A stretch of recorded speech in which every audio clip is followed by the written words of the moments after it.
quand tu es prête.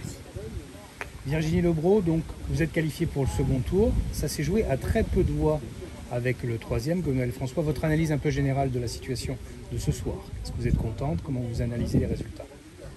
Alors, je crois que je peux en tout cas féliciter et remercier toute la dynamique qui était derrière moi. Et je pense qu'on doit amplifier cette dynamique. Oui, je suis arrivée à plusieurs centaines de voix d'avance sur Gwenaëlle François.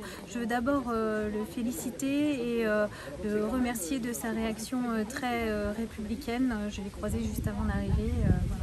Auriez-vous eu la même si vous étiez arrivé troisième? Oui, j'aurais eu la même si j'étais arrivée troisième. Voilà.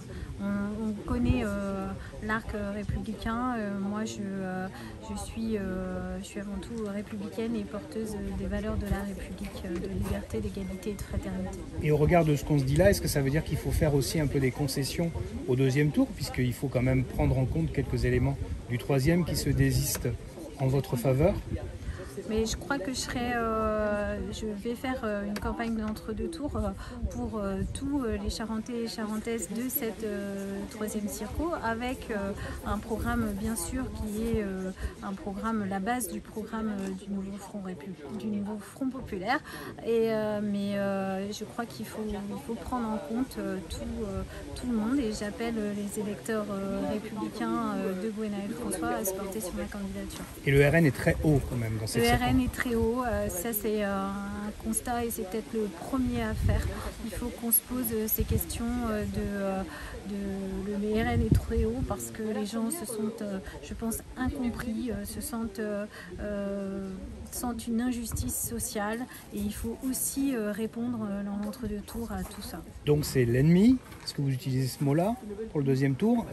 Tout à l'heure, Caroline Colombier utilisait ce mot-là d'ennemi vous concernant.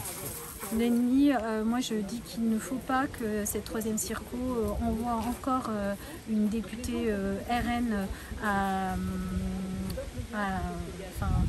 l'Assemblée nationale, et je pense que Caroline Colombier peut employer les termes qu'elle veut. En tout cas, ça n'a pas été la députée de tous les Charentais de la troisième circo. Elle a voté contre eux, elle a voté contre la revalorisation du SMIC, elle a voté contre la revalorisation des petites retraites, elle a voté contre la constitutionnalisation de l'avortement. Donc il va falloir dire haut et fort ce que Caroline Colombier fait pour cette circo et ce qu'elle porte nationalement. Merci.